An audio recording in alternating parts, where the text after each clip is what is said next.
When I first started using these two powerful pieces of gear, I wished I could have seen how more people had it set up and how they got creative with their patches. So this video might be a little more in depth than everybody needs, and I will try to include relevant timestamps below. I want to say thank you to XTS in Nashville. When I first tried to set this up, I couldn't even get the HX Stomp to turn on. I almost started crying. I took it there and they helped me strategize. They are such pros, wonderful people to work with. XTS, go get your pedal boards made from them. And also Fanny's House of Music in East Nashville. I bought almost all of this gear there. Prices are great, people are great, can't beat it. So here's what my wish list was for this setup. I wanted one rig for both acoustic and electric. I wanted to be able to use IRs or real life amps. I wanted to be wireless. I wanted to be as small and light as possible. I wanted to simplify pedal dancing. And I wanted to be able to make adjustments on the fly. I'm still a little worried about that with this setup, but I've been fiddling around with it for a long time and I'm getting a little better at the menu diving, so hopefully that won't be a big issue when I actually get it out on the road. One of the things I considered was just using a Helix LT or a Helix floor. I have a Helix LT, it's an amazing piece of gear. It's great for throwing a board together quickly with a lot of different effects that I might not have lying around. But as you can see, this setup is actually smaller than the LT. It's also lighter, which surprised me. And if I was going to use the wireless with the LT, I would have to bring extra patch cables and an extra power cable. I really like having an external tuner. I like it better than the tuner inside the Stomp or the MS-3. And it's also handy to have a dedicated external mute switch in case I'm having a problem with my guitar or something. And this wasn't going to make or break my decision, but being able to use an external drive in one of the loops of the MS-3 was a big plus. The board itself I just made with basically scrap wood, and it's all running off of a Strymon Ojai. The signal comes in through the wireless. I know not everyone likes wireless, but I use a Boss WL50 and it makes it really easy. And if it's not working for whatever reason, you can bypass it and plug straight in. The cable emulation sounds pretty good and I've never had a problem with it. From there it goes to the tuner. From the tuner it goes into the left input of the HX. The send of the HX goes to the input of the MS-3. The output of the MS-3 goes to the return left of the Stomp. This allows me to move the MS-3 around within the blocks of the Stomp. The Nobles goes in loop 1 of the MS-3. MIDI from the MS-3 goes to the MIDI in of the HX Stomp. Expression 1 and 2 from the Stomp goes into the aux input of the Dunlop Mini volume pedal. And I've got acoustic coming out of the right output, and I've got electric coming out of the left output. My electric patches are hard panned left at the end. My acoustic patches are hard panned right. That way when I'm playing acoustic, the electric channel doesn't see any signal and vice versa.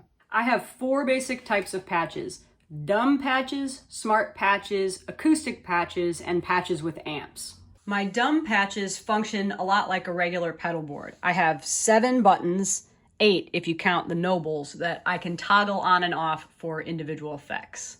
I made 2 patches this way, one for clean and crunch and one that gets a little dirtier. The signal path of the HX Stomp is kind of the main map of how I have this set up. So the first thing that it hits is the effects loop left, which brings in the MS-3. So over here on the MS-3, I'm on my first patch. I mostly use it in manual mode. Num1 brings in the Nobles. I could just leave L1 on all the time and turn the Nobles on and off manually. I opted not to, just to keep it easy and keep the Nobles on all the time. But if I needed to free up a foot switch on the MS-3 in this patch, that would be an easy way to do it. Also on this patch, I can pull up a tremolo, a delay, and a reverb. From there, the signal goes back to the HX Stomp where it hits the expression pedal and kind of a heavy triplet delay. I know it's weird to have a delay after a reverb, but I don't use it a lot with the hall reverb, so it's not a big deal. From there, it goes into a big cave reverb and then kind of a crazy modulated reverb with an octave. And from there, it goes into an always on spring reverb. I have that spring on there so I can get a consistent amp-like reverb sound without worrying about whether the reverb is working on the backline amp or if it sounds good. Getting a little more under the hood of the MS-3, if you press menu and scroll over to MIDI and press enter, having this setting on allows me to sync the BPM of the MS-3 with the Stomp. I have CURNUM set up to BPM tap. BPM tap changes the BPM for everything. Delay tap just changes it for the delay effect, but I want it to control the HX Stomp too, so I have it set to BPM tap. Tapping the tempo using CURNUM is as simple as going back into memory mode and tapping it out on the number of the patch that I'm on.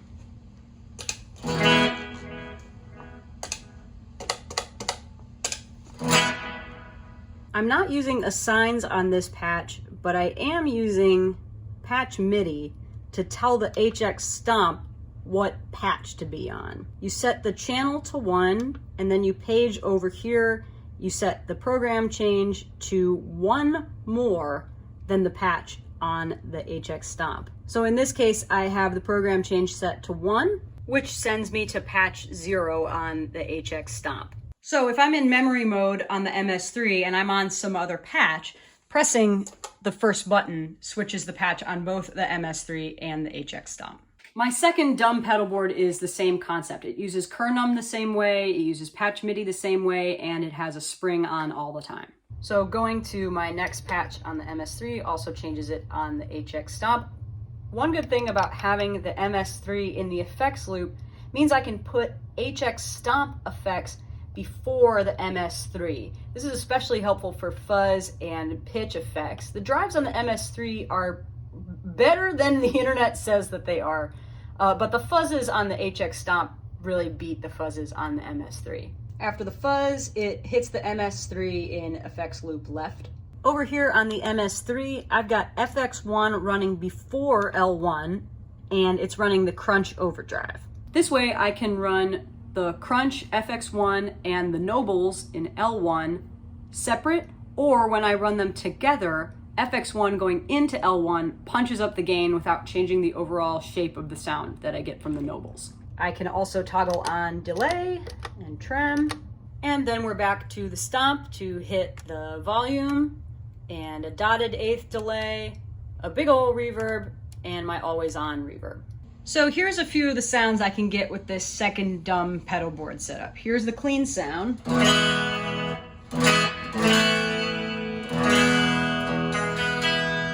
Add a little trem. Maybe a little delay.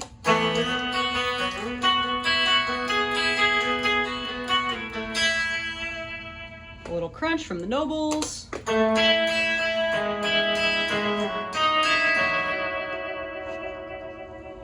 And if I want to really kick it in high gear, I run the crunch before the nobles.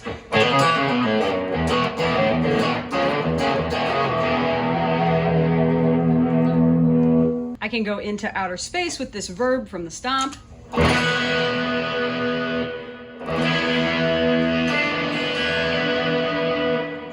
Chill out on that crunch a little here.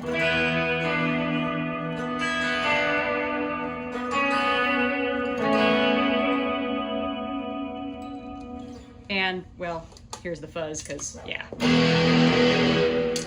Love that. The smart pedal boards are where the power of this setup really becomes clear. These setups take a little planning on the back end, but it saves me a lot of headaches on songs that have complicated pedal dancing. For instance, there's a song where I have the intro on EBow, and in the span of 3 beats at 151 BPM, I have to freeze the EBow note, set the EBow down by using this high-tech Velcro setup, release the EBow note at exactly the right time with no trails, and switch to a softer picking part.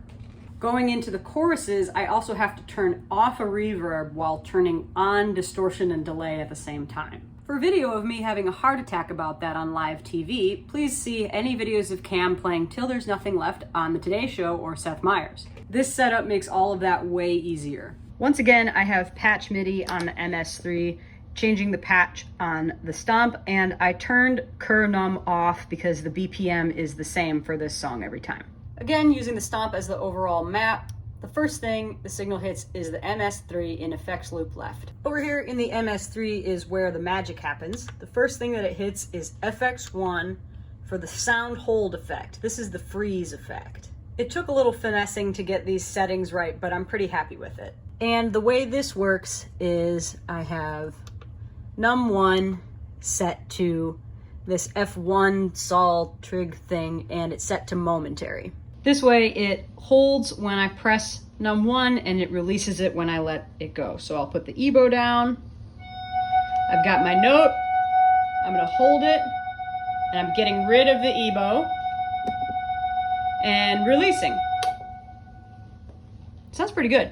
When I switch to this patch, it has the Hall reverb on the MS-3 already on. When it's time for the chorus, I press num2, which first of all toggles the Hall on and off, but it also has 2 assigns. So pressing num2 turns off the reverb, but it also turns on the delay and FX2, which in this case is running the rat distortion, which is quite good on the MS-3. And here's where I have the assigns set up for num2.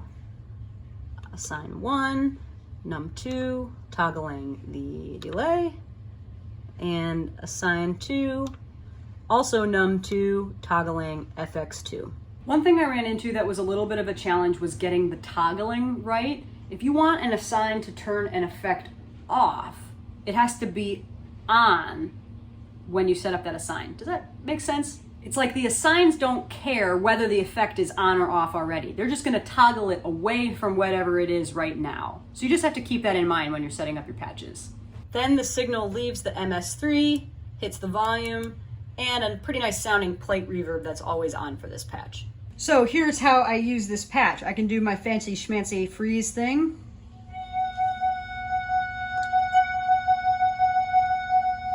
Put my EBow down. Let it go, do my lighter picking thing, and then when it's time for the chorus, I just hit this.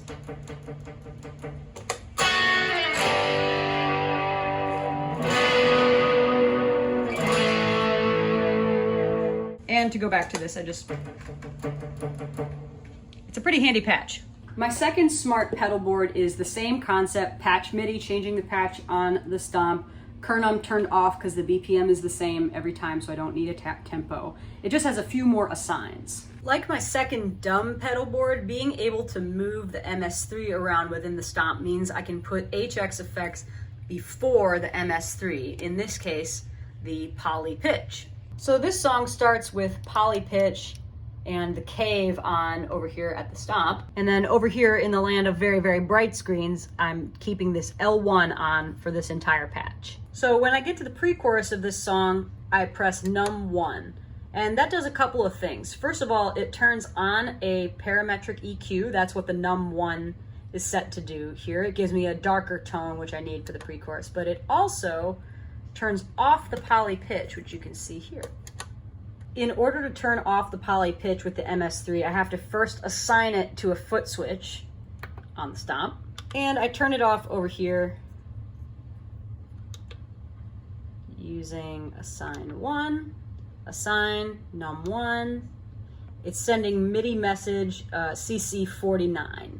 You can find the CC numbers for the HX Stomp in the HX Stomp manual on page 49. And just as a side note, the HX Stomp manual is hilarious and very well written. If you're an HX Stomp user and you haven't checked out the manual, I highly recommend it. In addition to turning on FX1, num1 also turns on a delay. That is also accomplished using assigns. In this case, I'm using assign 2, set to num1, toggling the delay. When I'm ready for the chorus, I turn off num1 and on num2. This is where things get a little tricky with the toggling like I was talking about before, because turning off num1 turns on poly pitch again, but I don't want it for num2. So I had to set up an assign to turn it off again. And I have that set up in here